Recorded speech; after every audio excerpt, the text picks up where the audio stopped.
ایوار باش تماشاوان هجا ایرو از دیواره بم جهاد بیازید بو پیشکش کرنا خلاک نو جهاد پوین آرکه مجار ما ایرو لسر مجار هری گرنگنا دقادا کردی دا تکرن او جی بویرن کوبانه میوان مال استودیو ما مستعجد عن علي نونري تفجر چاك سازيا كرد الهرم كردستاني میوان مال استودیو ما مستعجد عن خيراتي بو استوديو آرکه دست بی كده سپاس گلک ممنون. اما جی بویرن کوبانه دست بی بکنن دست بی که ام گر ام بيجين كونغرا نتاويا كردي هجر بهاد بال دار خستن وروشا كوباني وصابا يعني وروشا جدا تربا شهجر ام بريان هاجر وشا شنغالي بشتي كوباني سريدا از دست خوشی لقناة زاگروس و کارمند دوی بشی آرک یکوش دست پیکا شورشا سوریا دا خدیتن دبابی بتعبن و رحنایی بابش نسر بویر و تشتی گود بند هندروی سوریا بتایبتی دورا کردی یعنی راستا او هگر کنگرا کی کردستانی کردی چه بوبانا تا نتنی کنگر یعنی هگر مرجعی که کردی هبانا دریا کنگر ربی دریا چروری بتاکید و روشا کردی تبایی کردستانی و نوها بانا وکا گو امد بین انها و یک ایمتی بیرامد و مسئله دا سال 1915 مقالك كاتبك كرد خن نبي مامستا محمد جودت سال 1915 قوتيا ابدور 15 سال استفكرم بكرد شرد في روشا خراب دنا يعني شرد بوك ملتي دنياي بي بنجهن بي تشتكن بي يعني شرا شورشي وينا هرتم فشلن شرا يعني دشكهن شرا دجمن كاري ما او بكي دبجاز بشتي في تفكيرا قال لك يا مجور بما بيفا از جهما خلاصه كي سي 4 نقطه قوتنا يعني يك جي تشتي قوت ناف كردا دا پیدا نابن وي وقتي تقوت علمي وا كيما خوندفاني وانا ايجو جهانا درجه بلندش خوندني كيمن يعني علم دناف كردا دا كيما هذا الدواء ابوري قال لك ايش كستيه وكيما دفرين كردي دناف كردا دا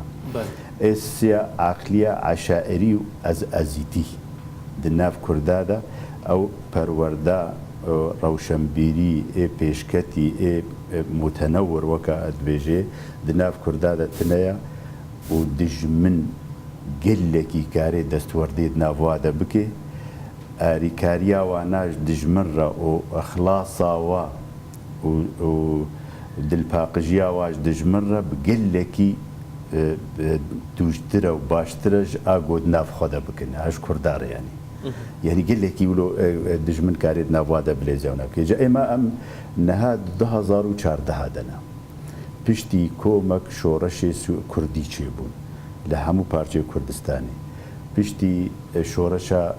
ایلوله چی بو پشتی شورشا برزانیا هفته و پنجا گو شکست او بو پشتی سرهلدانا نوتو یکی پشتی گوهرتنی دنیای دا گو چه دبن د منطقه دا پشتی معسكر شرقي وغربي معسكر شرقي هلوشها ونما معسكر غربي بتنما او بپروردا اشتراكي يا حزب الواحد وينزر اونا يعني قال لك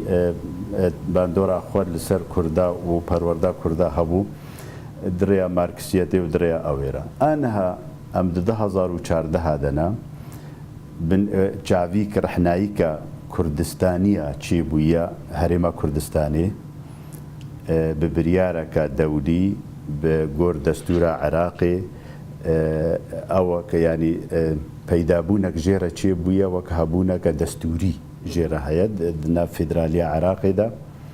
بو شعبيك رحناي جو ام نفسي تيرا بسطينن كاربن ويبخنا بنجهش خورا ويبخنا نمونش خورا بتشرنجي اف كردستان هاني جهانا في قناقي ام وك كردين بارچه دي تركي هاجر خوشكلي بفكرن وبشعبكي يعني بلند لي ميزينن وبدلكي فرح وبسنجك فرح لي ميزينن انه ام جهانا كودري كردي مي كردستان عراقي جهانا قناقك قال مقبول ولو نجهنا صفا دولته ونبنا دولتك خدي آل د امم متحده ده لي ام وك كرد بينن ولو رحنا تشافي كجمره فبويه تشتكي باشا ام وك نمونه داني بين برشافي خا هاجر كون جرينا توي تشيب وبانا هاجر مرجعي ككردي تشيب به ونأم بيجن يعني على طول ام بجهنا النقطنا انه والله خوزي وخوزي ام بخوزي براستي نكارن تشتكي بيك بينن دفي ام قافي عملي بابيجن برادر ما احزاب كردستاني اي خدي هيز وخدي بريار وخدي رول دناف كردادا جوابه ترتي خستن احزاب دي تركي ايغو باللز جرك لفكم ببن باللز جرك چاره سريكي چه بكن باللز جرك مرجعي كي چه بكن ام جي وكملت الدنيا دجا مهر لسرفيجي راس سدما ن بيجن باش خستنا كونغرنتا يا كردي سدم نوي كي چبون بنرينا هذا اما الجور ام دناف ده مثلا وقت سروك مسعود بانجك كير انه كا بان هناك احزاب كردي دسبيك يد كونفرنس كشي بود حفتي حزبي كردي وكسايتي وممثلين حاضر بون جفات الهوليري شي كرن جفاتاي كي بريارتي ده هاتستاندن انه كوميتكا آمادەکاری یانیش بۆ کۆنگەر چێ بکەن کۆمیت چێ بوو هەر چەند پارچەی کوردستانی ئەوەی کۆمیتێ مانگەک مەهەکدانی بۆ مهلەت عرەساس کۆنگەر لەدار خنەونە دناب کاری ڕۆژانەدا ئێ بوارە تەرتیباتێ گۆل سەر عەردێ گەرەکە چ بکەن دواقعدا و تەمسیل بچ ڕەنگی بێ گۆر هاتە گوتن گۆر سەر ڕاگەهاندنێ هاتە گوتن برادەرێ مێ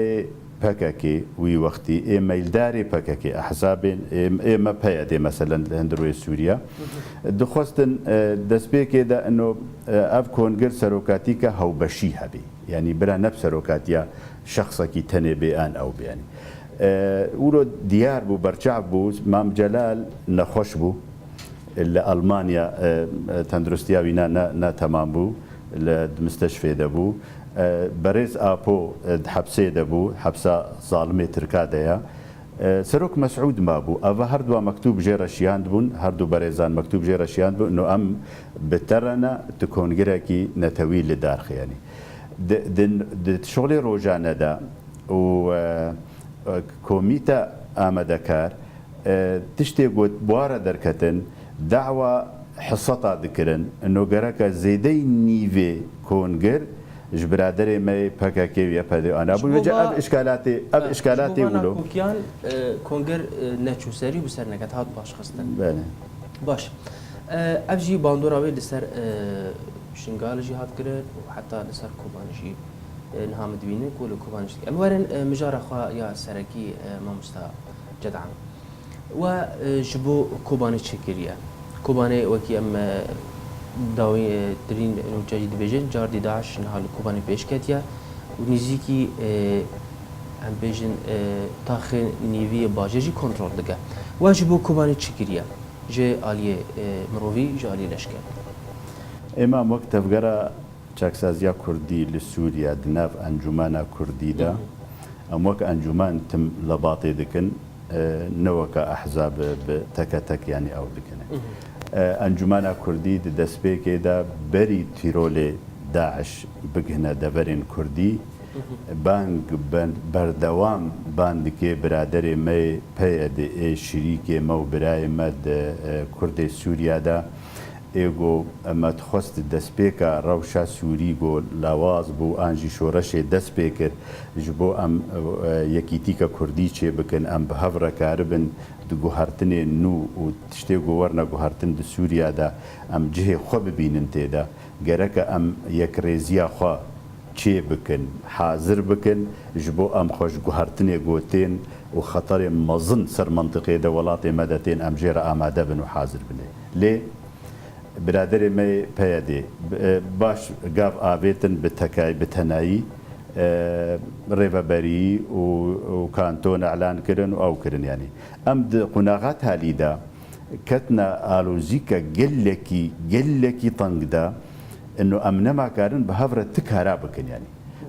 برادرێ مە پەیەدا گۆر کانتۆنێ گۆچێکردن لە گۆر ڕێڤەبەریا خۆیان گۆچێکری ئەم مانەش دەرڤەی وێنە ئەم وەختێ مانەش دەرڤە بوونە وەکە دو طرفێ ناکوکیە بەردەوام دناڤوادا ايجو ام نكارن بهبدوره بالشغل البيجا كوباني وك نتيجتي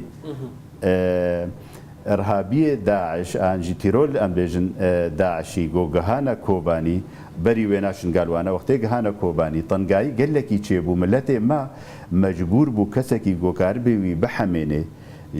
ارهاب داعشي ام جبر ناكوكيه مدى ما نكاري بو اتفاقك بكن بهفدوره اف تشتي خرابي جوجهانا سرب ملتي مي كوباني ودفرا كوباني ام حمل مسؤوليه بردراكن هر يكي بقاسي خوا ام برد مسؤولن چقاس ازنها مبراتا بدما بيش انه برادري مي بيدي نهشتن ام كاركي بكن ام تشتكي بكن بس ام جيب قاسي خوا بنه اول فر رخناجي الوقت كن دبيجي ت هابونا وال سر عردنينا وكيجي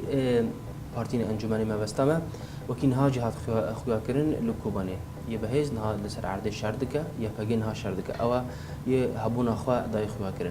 يعني شما هبونا وانينا دملي وادا ونجي شربكه بله اما هزا عسكري لشكري برادر ما بيدش دسبيكا جو يبكي تشيكر كرا قدخه جو كسكي دي هزا لشكري تشي بكيت سوريا دج ناف كردا تنه دا قدخه بو اي مسيحيه هنا اي عربه هنا اي حمو بيكاتي سوري هنا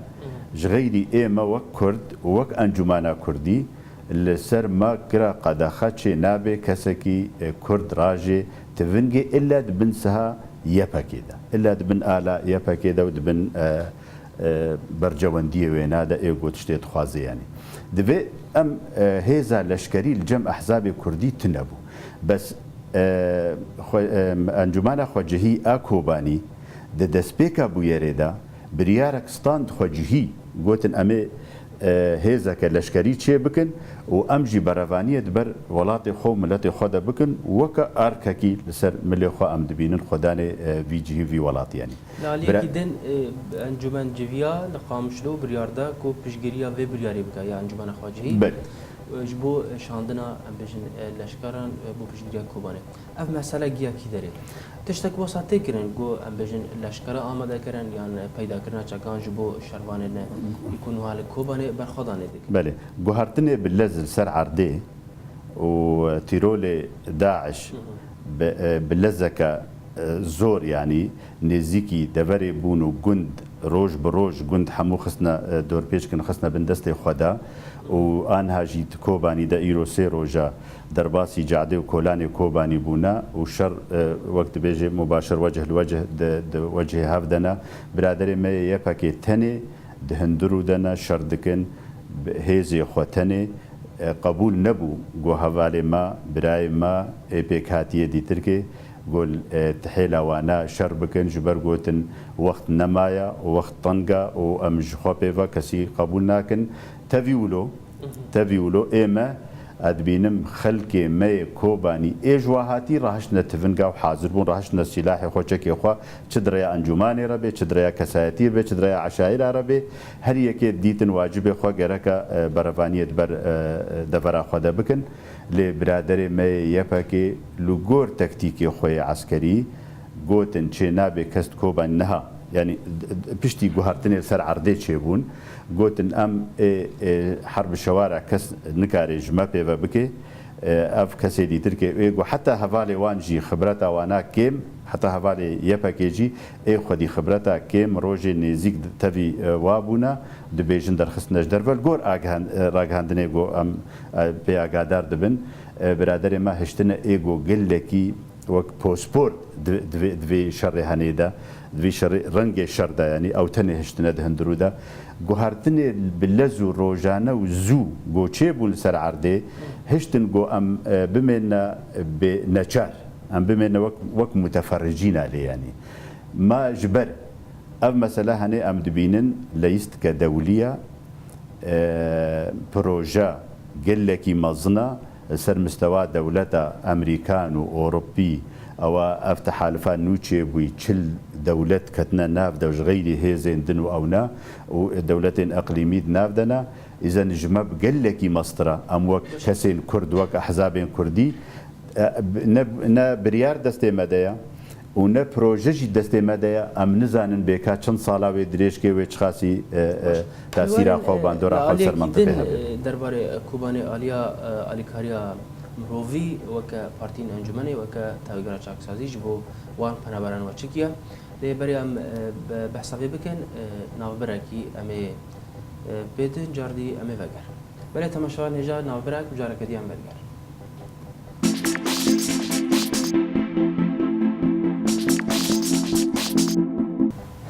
بله تماشاوان هجا ام ودگرن و گنگ شخال گرم مستجدان علی نونر تاویگرا چاکسازی کرد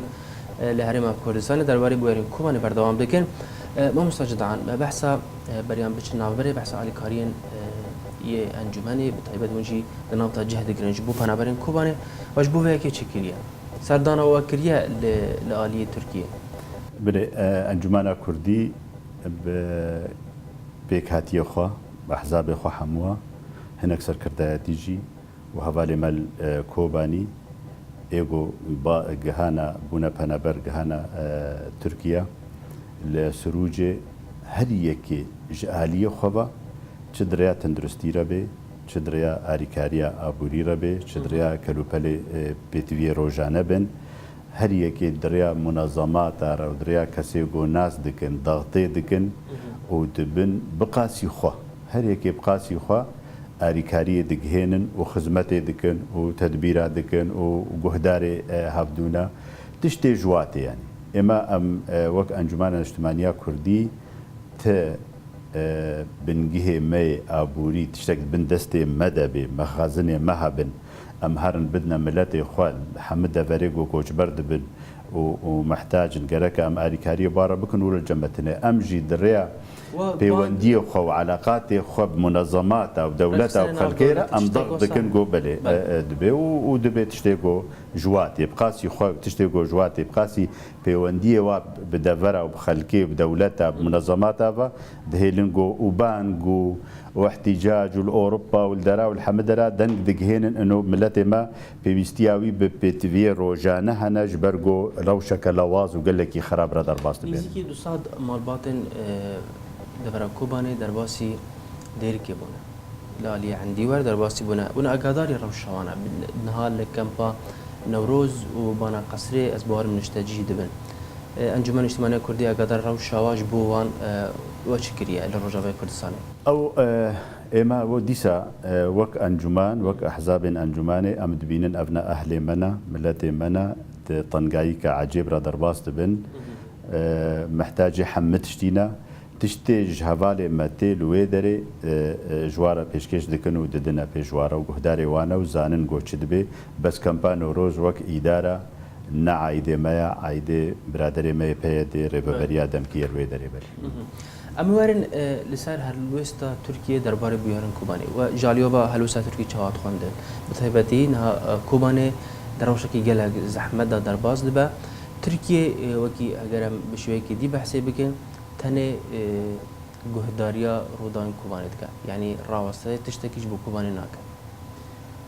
اما بخوا خواندنا مج سیاستا ترکی را از برنگا کلید میزن چاوه وقت دولتك امبراطوري كيفن خودي ديرو كدريج هجمارك مظن بارچه مظنش كردستاني هجمارك مظن كردستانية تيدنا زيادة 20 مليون كسي كرد غور معلومات او كسي قود بيجن تيدنا ولو تقدير يعني نرسمي نجي رقم يعني اب ترك دسبيك داج روجا جو كرد تشيبو ناج روجا دولتا هين عثماني ومصطفى كمال بيرهات ودولتا خوشيكر دجمناتيكا بمعنى وبهوادا بكردارة دكي يعني أوك ديروكية أفسر فهن يعني وتصريح مسؤولين وانا دركتنا بقلك جارة وقلك مناسبات غير مجازر وشورش ما يقوش كان عندنا وملتي ماكو جبر قرنا وبرنا بآلي بشت أنقرة دا وجدفرا كردستاني درخستنا وشورشا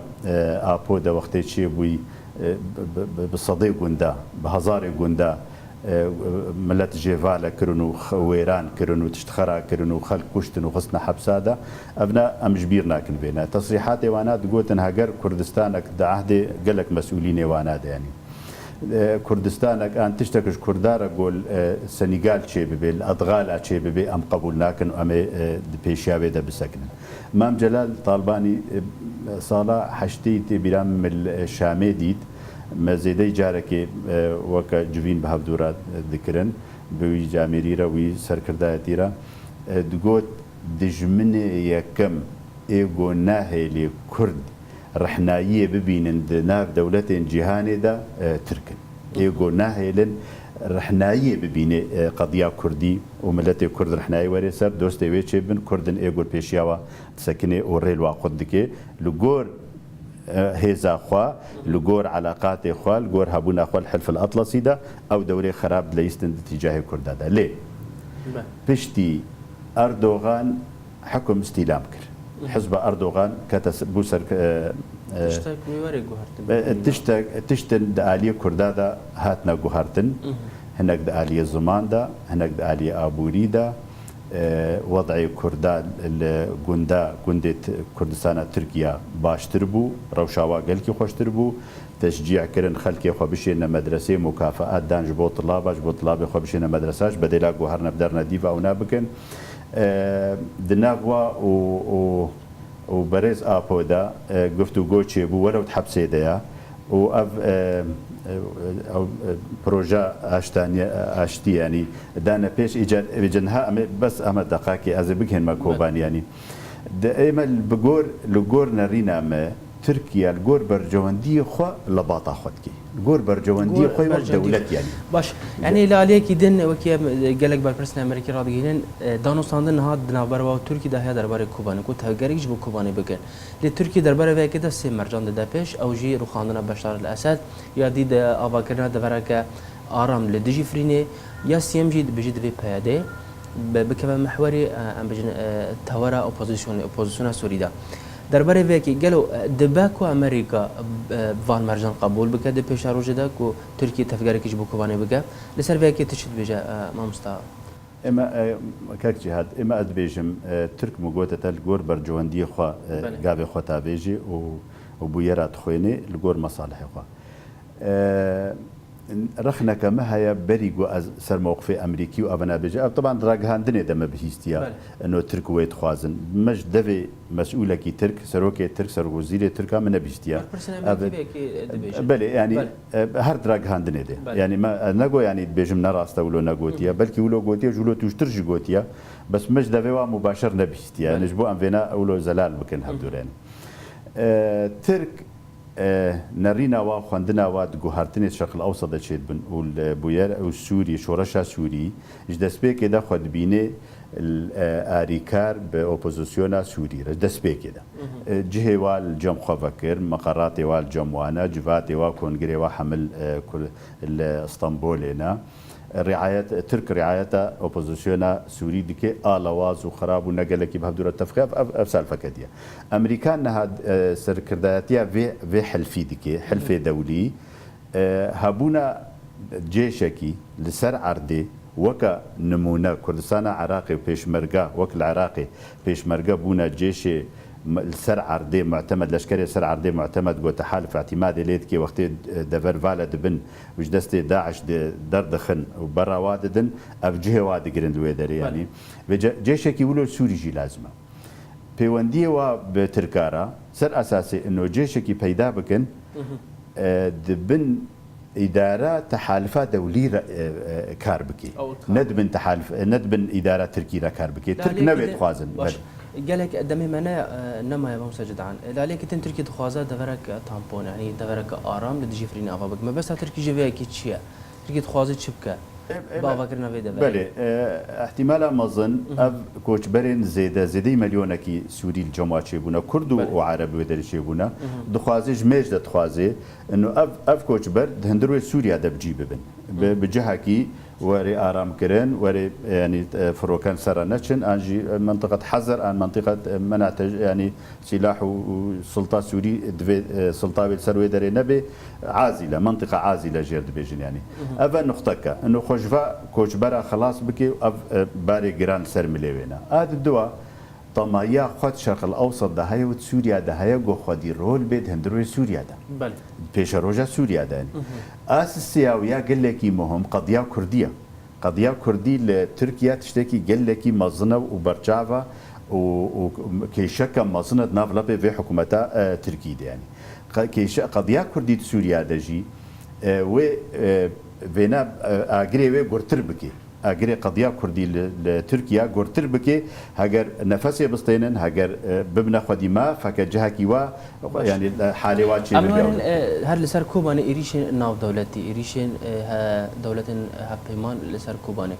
يعني قالك سياسة مدار قالك روشنبير دبيجن حتى تخويا كرين نال لغور اصلا بيوزدانا بو ام بيجن بردمان كرنا بارجه داعشه صدما في كيف تقر ليتشه يعني هجر ام بشوي كدي بحسكن هجر او ريشن لسر دفرا زمار ومغمور وهاتيكرن يعني ده حفتيه كده كارين بارجه داعشه بشكين ريشن امريكا لي افا نزيك سي حفتيانا اف بارجه ريشن داعشه لسر كون ناتش شكرا صدما في كيف تقر ليتشه شما هاجر بيجن دولية يا أمريكا لا بل قناعتها ما العراقي الكردستان العراقي هرم كردستاني قال لك بيوندي هونان دبون وبيدا كربون بدولة جهاني دولة مازن خدي بريار بأمريكانا وأوروبيا حموارة وقت دولتك تصرف بيرا دبي علاقات وقنصليات نزيكي سه قنصلي كردستان العراقية أفهم علاقاتها تشيد كنو خوش دكن بدولتان را وبالتالي وجهدانا وانا بكردستان العراقي بهتر بينما برادري ما بيدي لسوريا وكانتون ان وك ريفابريا دمكي ان وك حزب بيوندي وانا بدولة أجنبية تم وادبين دجمن وك سياسة يعني سياسة وتوجه ثقافتها جموانا من نديتيا جهد دنا دوستات يمكن جهد دن بهتر سياستها واتجاه بل برصا داويش تبكم دام نما هنا كاس دي بيجن درباره فيكي ريشين امريكا لسر كوبان نوصل بدا اصلا بيوزن فدگرين شبو راضي كرنا تركيا كو تركيا تخوازه بكفه كوبان ده حتى شاسه تبني باورناكم امريكان وبحلفه اخويا مازن تشل دولتي بكمنا بين ضغطه تركيا وبرجوندي وانا بالتاني وقت دولت بيك بينن تبيرا ما وقت حمله امريكي ودولتي هاتي سر صدام قبول نكرن تركيا را درباس ببرلمان ورفض كرن شون جهه كديره درباس بون وشروطي وابيك نانين وكل اما اد بيجم دمنا ما ازيجي برز بكم برسا داوي هجر داوي با دم ما با